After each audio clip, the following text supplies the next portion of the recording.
Đâu gì có cái ô tô để mình đi nhỉ? Được đi chơi bà ô tô thì thích biết bao. Mình làm gì có đâu, mình làm gì có tiền để mua ô tô đâu. Bắt đầu.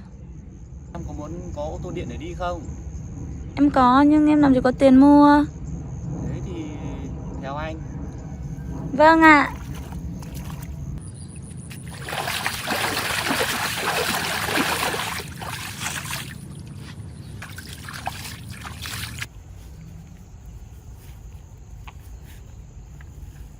Đây rồi em ơi. Ôi có bộ cầu thật này anh. Người ta biết em cần, người ta vứt ở đây cho hay sao ấy. Anh ơi nặng quá. Nặng quá.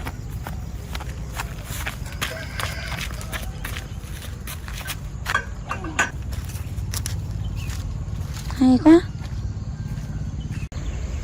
Con khấn trời khấn Phật cho con thêm 2 quả ghế để con về con bảo ông xã nhà con chế cho con cái xe. Ôi, cảm ơn trời đất ạ.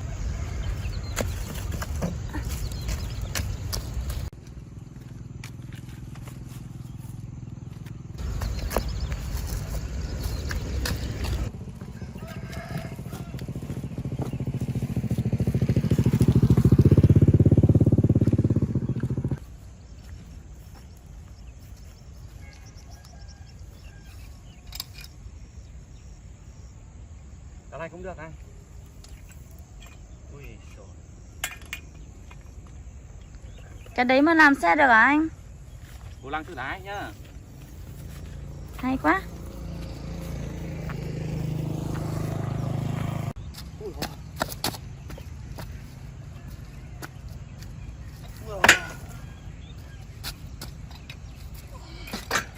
cái xe này chở được hết đấy.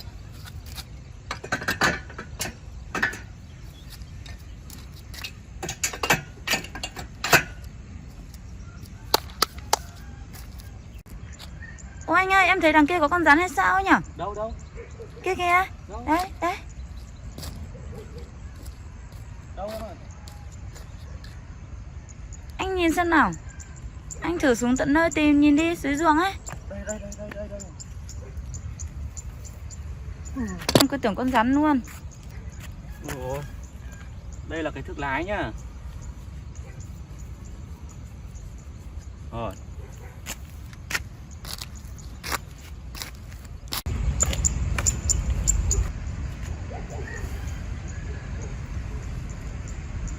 Cái gì lại vứt ở dưới cột điện thế này nhỉ? Hôm Này, nay không anh có làm nhặt gì được được nhiều không? đồ thế. Thôi cứ mang về đi.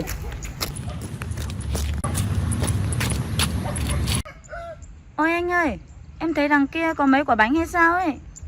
Đâu. Step one, wake up early, gonna rise with the sun. Step two, get some good, some food in you. Step three, think real hard about what you wanna be. Step four, everybody just do your thing. Wake up, today's gonna be a good day. Wake up, today's gonna be a good day. Wake up, today's gonna be a good day. Wake up, today's gonna be a good day. Wake up, today's gonna be a good day. Wake up, today's gonna be a good day. Wake up, today's gonna be a good day. Wake up, today's gonna be a good day. Yeah. Set your affirmations, aspirations. I got shit to do, the aftermath of preparation. Good food, good mood. Rồi, đủ đồ rồi đấy em. Nhiều đồ quá anh ạ. Mình về bắt đầu làm thôi.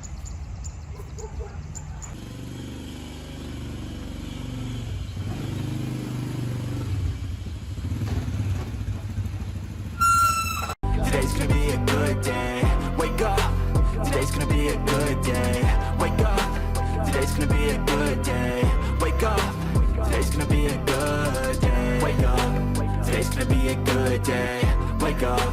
Today's gonna be a good day. Wake up. Today's gonna be a good day. Wake up.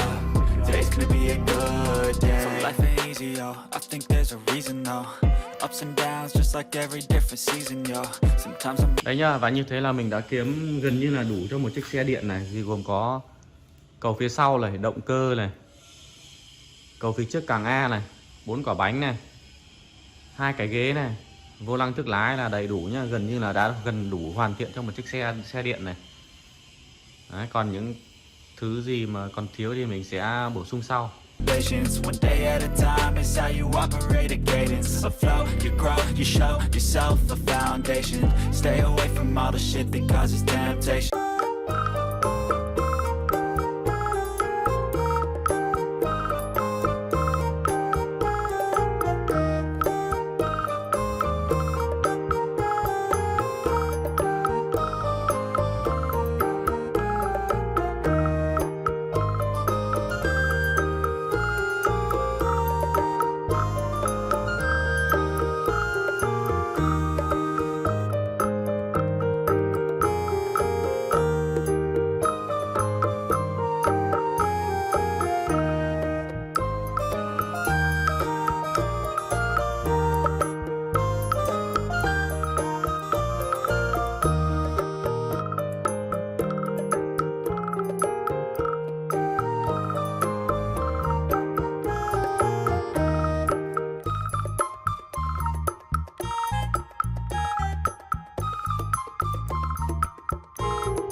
Chào các bạn nhé, sau khi mà mình đã kiếm được đồ rồi thì mình lên khung cho chiếc xe này, thì đây là cái khuôn cho chiếc xe. Thì bây giờ mình sẽ đo để cho các bạn tham khảo các cái kích thước của nó nhé. Thì cái bộ đầu tiên là bộ bánh này.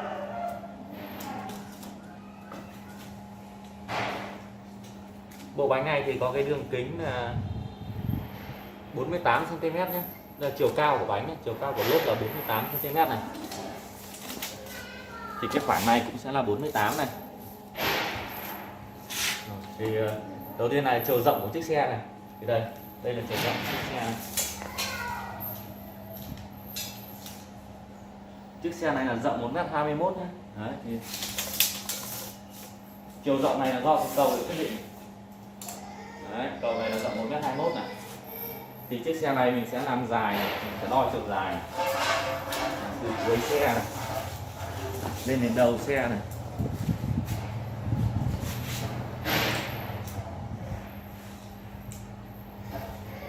Đấy, sau này mình sẽ làm dài như đây một chút, nó sẽ có cái trắng nữa thì nó sẽ rơi tầm, thì nó sẽ rơi dài 2,5 m này.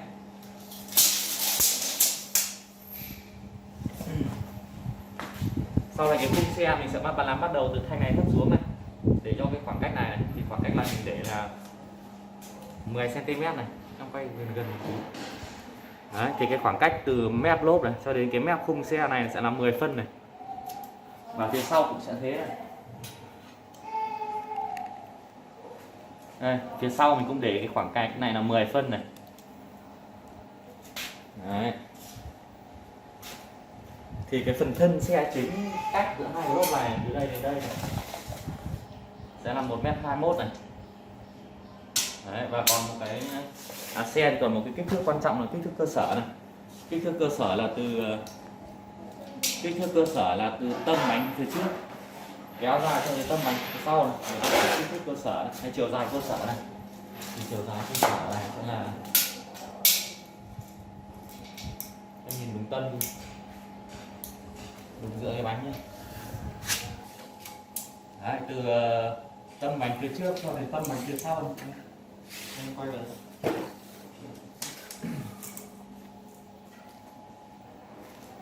Đấy, từ tâm bánh phía trước cho tới tâm bánh phía sau này, hay gọi là chiều dài cơ sở của xe này là 1m9.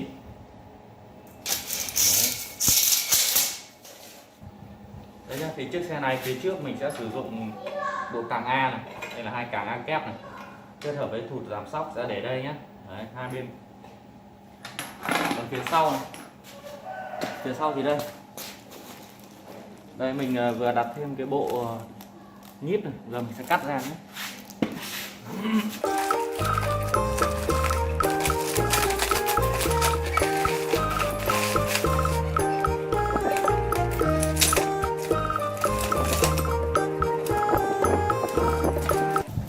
Đấy, đây là đôi nhíp giảm sóc này, nhíp 4 ná, 1, 2, 3, 4, nhíp 4 ná nhé.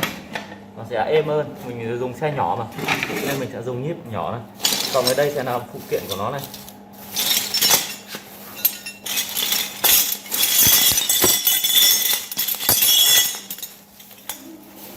Đấy, đây thì sẽ là phụ kiện của nó đấy. Đây là có cái, đây nó gọi là cái gì nhỉ? Gật gù à. Đây là các cái cao su để gắn vào nhíp này, đấy, nhét ở đấy. Còn đây sẽ là các cái khớp và ta chữ U để hàn vào khung. Đây là quang treo nhíp này. Đây là hai cái mặt bích ở trên này. Đấy, bộ nhíp này mình sẽ lắp vào cầu phía sau. Đây, nhíp này mình sẽ lắp vào đây. Ok đấy.